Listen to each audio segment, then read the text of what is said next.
वाल्मिक कराडचं समर्थक जे आहेत ते सध्या बीडच्या जिल्ह्यामध्ये वेगवेगळ्या भागामध्ये सध्या आंदोलन करताना दिसतात। गोपीनाथगड असलेल्या पांगरीमध्ये टायर जाळून काही जणांनी आंदोलन केलंय। दुसरीकडे परळीमध्ये लक्ष्मीबाई चौकातल्या टॉवरवरती गेल्या 2.5 तासांपासून आंदोलन सुरू आहे। परळीमध्ये तहसीलदार कार्यालयावरती चढूनही काही कराडच्या समर्थकांनी आंदोलन केलं, तर टायरची सुद्धा जाळपोळ केली आहे।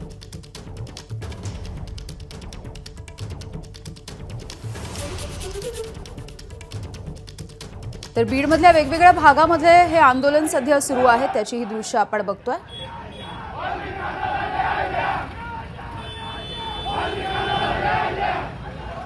कृष्णा केंडे आमचे प्रतिनिधी आपल्याला याविषयीचे अपडेट्स देत आहेत। कृष्णा, एकीकडे केज कोर्टामध्ये आताची सुनावणी सुरू आहे, दुसरीकडे वाल्मिक कराडचे समर्थक हे वेगवेगळ्या भागामध्ये आंदोलन करतायत।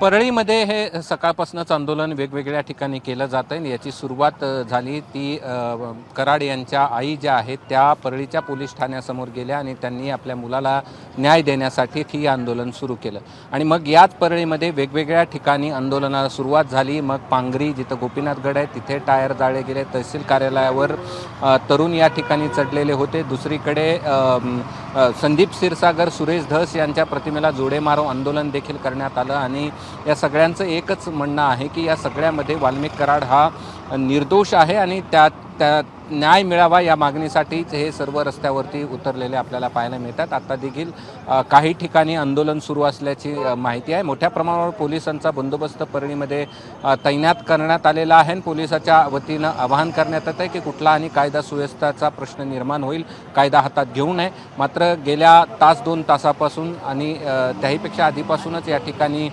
परळीमध्ये वेगवेगळ्या ठिकाणी कराड समर्थक रस्त्यावर उतरून आंदोलन करताना आपल्याला पाहायला मिळतात। अगदी धन्यवाद कृष्णा या माहितीसाठी। एबीपी माझा, उघडा डोळे बघा नीट।